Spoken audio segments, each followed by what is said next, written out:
Hi there, my name is Laura Whitworth. I am a quantum healing hypnosis practitioner based in Chesterfield in Derbyshire in the United Kingdom. This is part 2 today of a series of videos that I am recording and sharing with regards to information that has come through in my QHHT sessions that I think people need to know, or people that are interested in the event will probably be interested in listening to some of this information.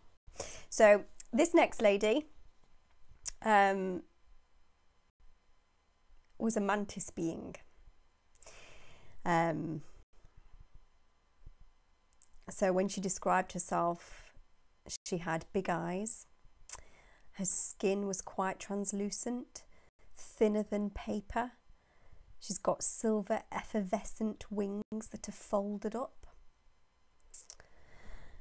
And I asked her to go to a very important scene within the life of this insect that it was important that we see today.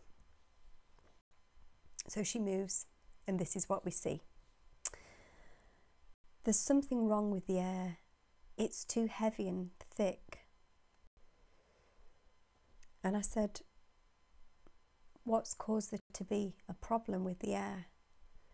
And then she thinks for a while and she says, man, it's pollution.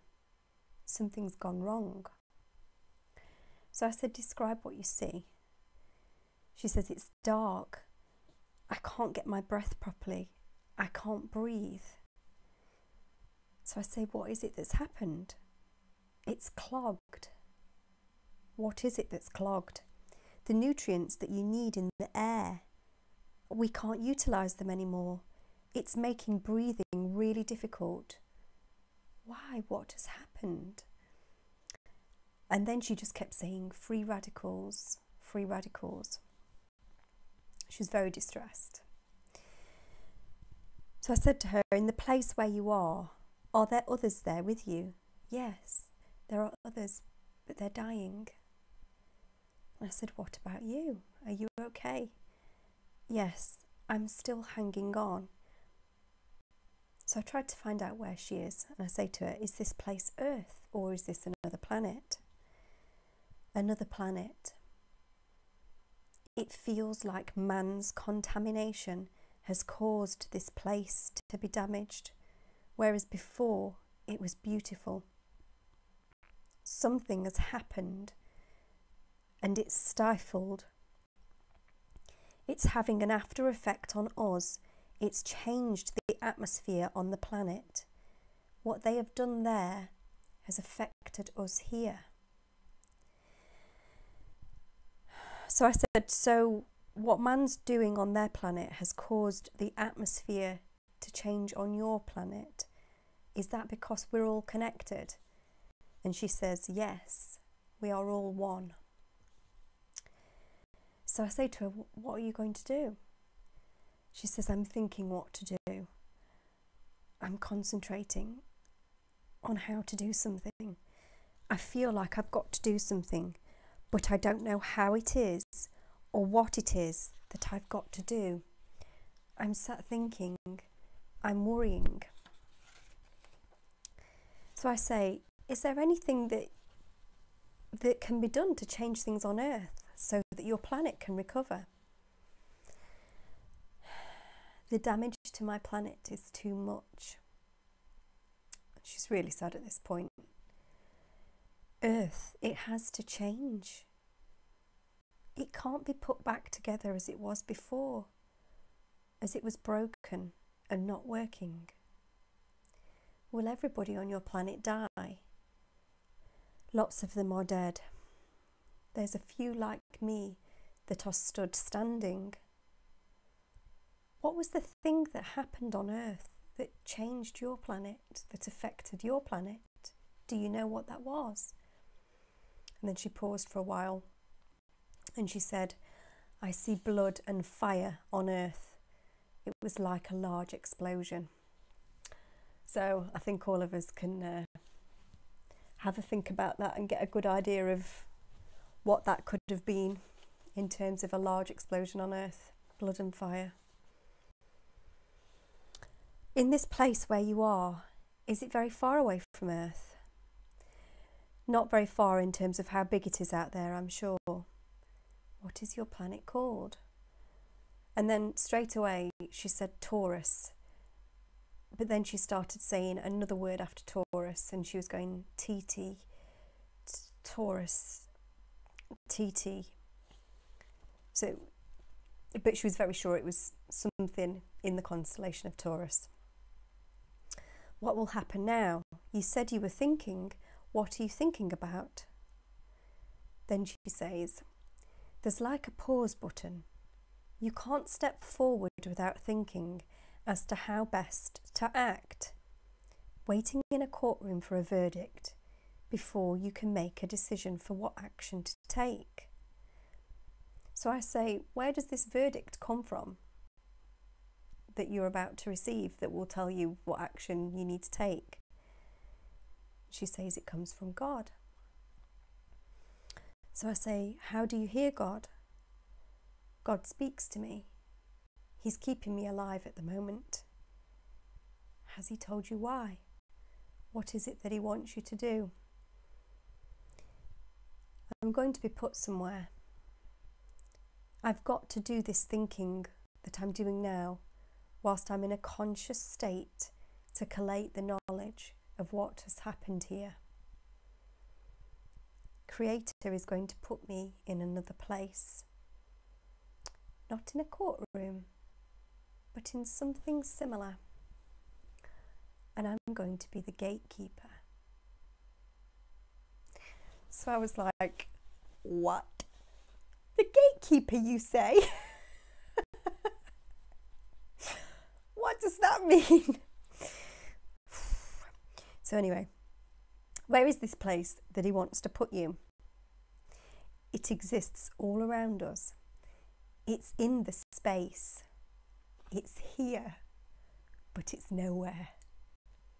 But it's everywhere.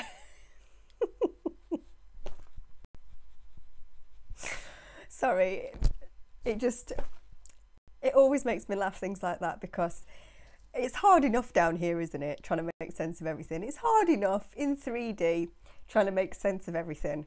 But then when you're given clues like that, it's not here, it's not there, it's everywhere. You just think, and then I can hear Cryon in my head saying it's the cosmic lattice. That's what she's talking about. Anyway, I digress. What will you do in this place? I will know. And then she says, very, very softly, Earth. I will know who filters from one space to another space, at these posts, at these points, where it does not have to be a physical gate. It's like a portal.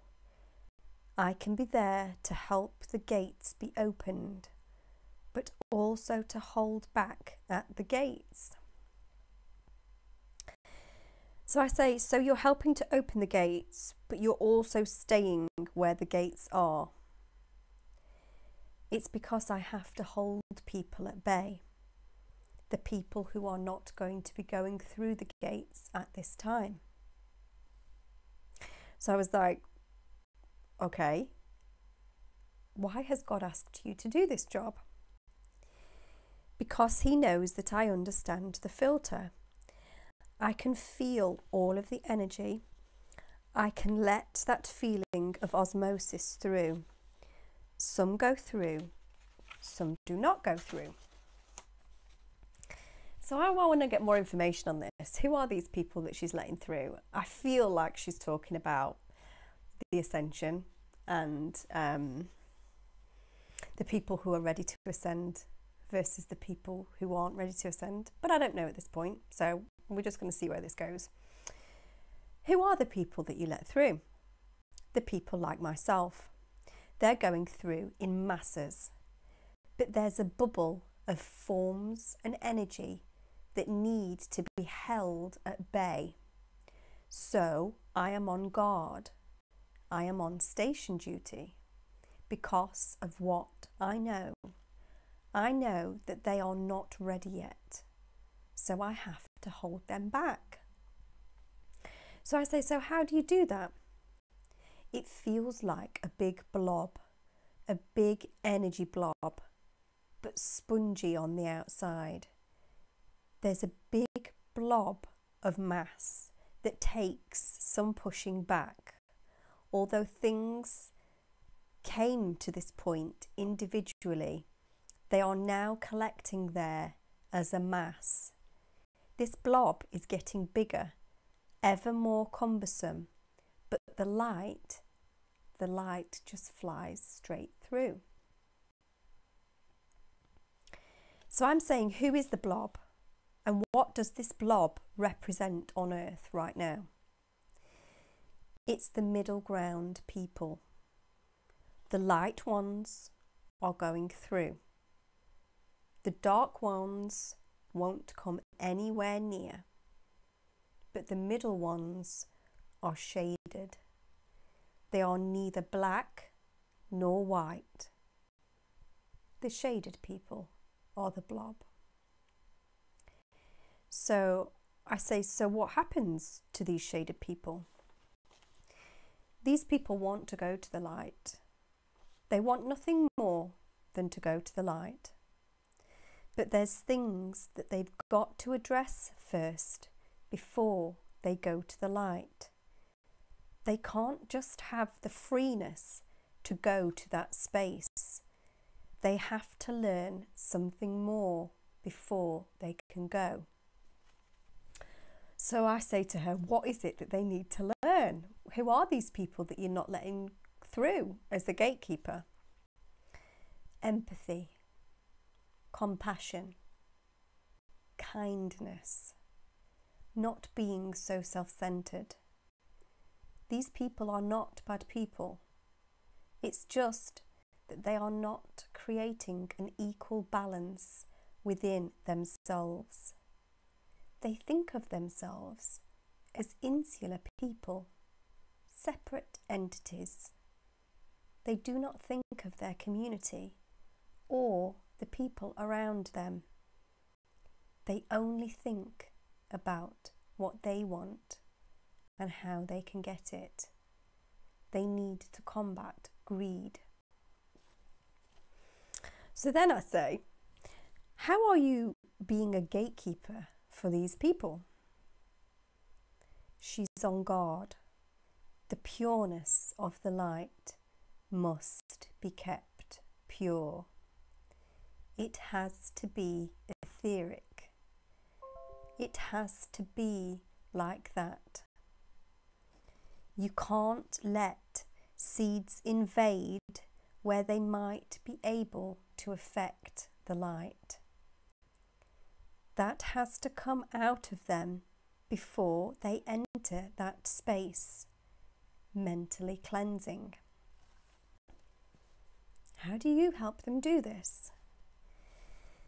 She sends them back to a time and a space where they need to understand that which they need to learn. So they are shown this again. They are shown what is not right. You have to go to this space and time and do it again and see what you can do differently. It's like she's acting like God. So I say, and God has put you in this role. Yes, but I do it freely. It's what I want to do.